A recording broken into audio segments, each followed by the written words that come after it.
صباح النور، صباح الورد، صباح الشوكولا. يوم جديد، غوسيت جديده. جيسبر كو فوز الي تري بيان. الوغ اليوم على غوسيت ديالنا هي هو كيك بالشكلاط ان شاء الله باذن الله. فلهاد لا غوسيت تنحتاجو 4 نتاع البيضات، كاس صغير د الماء، شوكولا اللي تندوبوها. المقياس نتاع هاد 2 كوب دو شوكولا. الوغ تنحتاجو هاد 2 كوب شوكولا فوندو في الكيك، وهذا بالنسبه هاد لي 2 كوب بالنسبه للتزيين، وشويه نتاع الزبده، كاس نتاع الزيت، كاس سنيده، 2 خمارات د الحلوى، و2 سكر فاني، قليل من الملح، والطحين بيان سور اللي غنخلطوا به الخليط ديالنا. فبقاو معايا تتشوفوا ان شاء الله باذن الله لي زيتاب نتاع الكيك والشوكولا.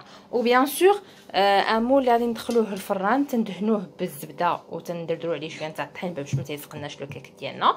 وعلى بركه الله ببركه. الوغ لا بروميير ايتاب ان شاء الله باذن الله، فتناخذوا واحد لا كاسرول وتنحطوا فيها داك كاس السنيده وداك كويس د الماء ديالنا، وتنديروا على نار هادنه حتى تنحسوا بديك السنيده وديك المياه بداو تيتبقبقوا، ماشي تيتغيروا في اللون، غير تيبداو تيبقبقوا. وبقاو معايا. فعلى هذا الشكل هذا بدات تطبقبق لينا، تنحسوا بان السنيده ديالتنا دابت في الماء على هذه الطريقه، فتنطفيو عليها.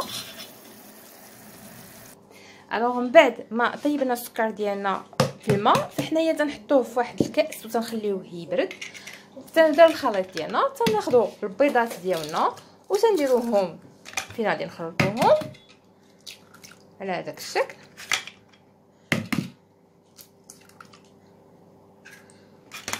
بيان سور سنيده كما قلت لكم تنخليوها شويه تبرد باش ما تجيش، باش ما ياك باش البيض ما باش ما يتقطعش البيض. شويه د الملحه. الوغ لي 2 ساشي تاع سكر فاني، و تنطربو مزيان البيض ديالنا. من بعد تنزيدو لي 2 ساشي نتاع الخميره ديالنا،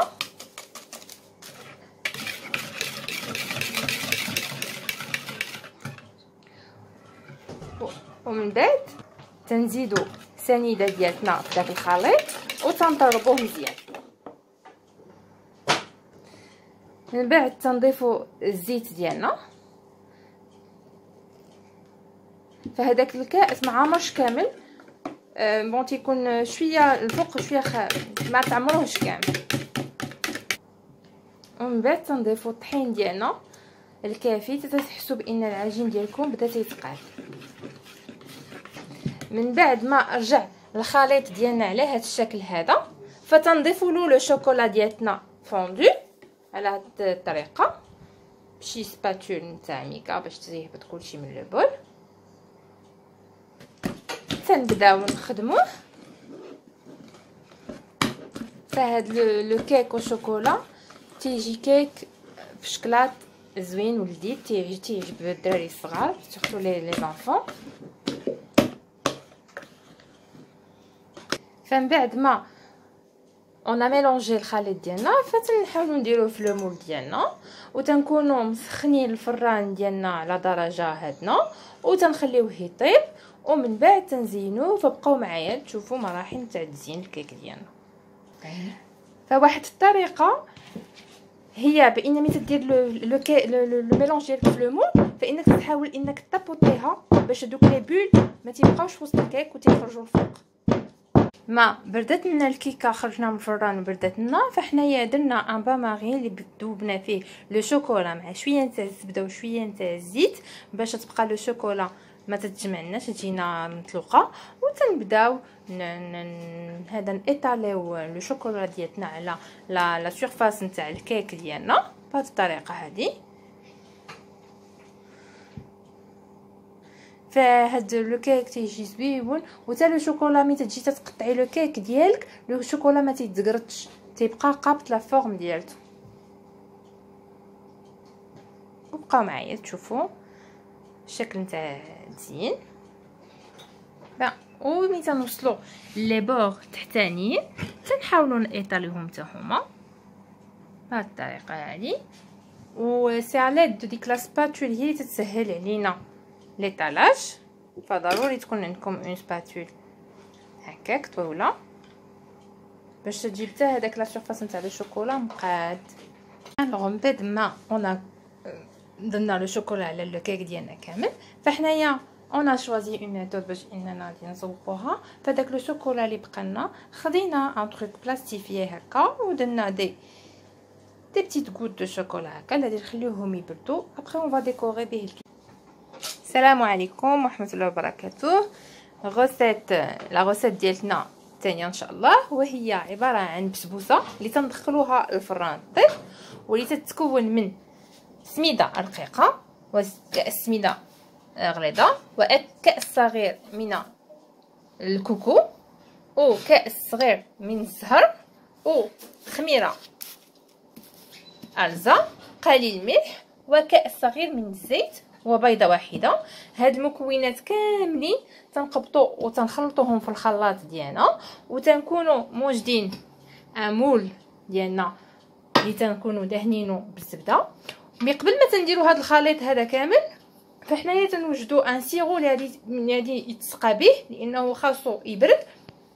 فهو تتكون من كاس كبير من سنيده وكاس كبير من الماء وقليل من المسكه. فنعاود لكم المكونات: كاس صغير على حسب هاد لي زانغريديون على حسب لو مول ديالكم. حنايا هاد لو مول هذا اختارينا نكونوا نديروا مول صغيور، لان هاد البسبوسه هذه من الاحسن انها تتكل في الايام الاولانيه ملي تكون طريه. الوغ كاس صغير سميده رقيقه، كاس صغير سميده غليظه، كاس كوكو، ماء الزهر وزيت قليل ملح بيضه وخميره ارزه. فبقاو معايا تشوفوا الخليط كي يجينا غادي نطربوه في الطراب ديالنا. فنسيت سيدتي ما نقول لكم حتى كاس صغير من ماء الورد مع كاس صغير تاع ماء الزهر. ذكرنا ماء الزهر من نسينا ماء الورد، كاس صغير من ماء الورد. فمن بعد ما طحنا المكونات فلاباط تجينا على هذا الشكل هذا، فتنديروها في داك لو مول ديالنا اللي مدهون بالزبده. ومن بعد ملي تنفرغوا كاع لا كونتيتي في المول فتنديروها في الفران ديالنا طيب على نار هاديه. وبقاو معايا تشوفوا الشكل النهائي نتاع البسبوسه ديالنا وتشوفوا لو سيرو كي تيجي. فاحنا البسبوسه ديالتنا ما تنخليوهاش طيب كامله، فتنديروا لها نصف طيبه وتنخرجوها من الفران وتنحاولوا اننا نقسموها ما حدا باقا طيبه نص طيبه. و ميم طون مي تنقسموها تناخذوا داك لو سيرو ديالنا اللي طيبناه وتنبداو تنسقيوها مره وتنعاودوا ندخلوها للفران على هذا الشكل هذا. قلت لكم بعد ما جبدناها وقطعناها فحنا تناخذوا داك لو سيرو ديالنا بالطريقه هذه وتنسقيوها مزيان وتنعاودوا ندخلوها للفران تزيد طيب. فعاوتاني جبدناها للمره الثانيه من الفرن وسقيناها بالسيرو ديالنا وتنعاودوا نردوها للفرن طيب. وهكذا تحسي بها ان ديك السميده ديالتك شربات داك لو سيرو. وبالنسبه انا شوازي حنايا للتزيين لي فيلي داموند، فهذا سا ريست ان شوا. تقدري ديري لويزه محشيه فيها، تقدري ديري كركاع، داكشي على حسب لو شوا. حنايا انا جوست فولو اننا باش نديرو لي فيلي داموند باش تبقى على النكهه نتاع اللوز. فالبسبوسه ديالتنا هي بريسك واجده، خاصها انها غير تدخل الفران باش داك لو فيلي نتاع اللوز تيطيب. وبقاو معايا.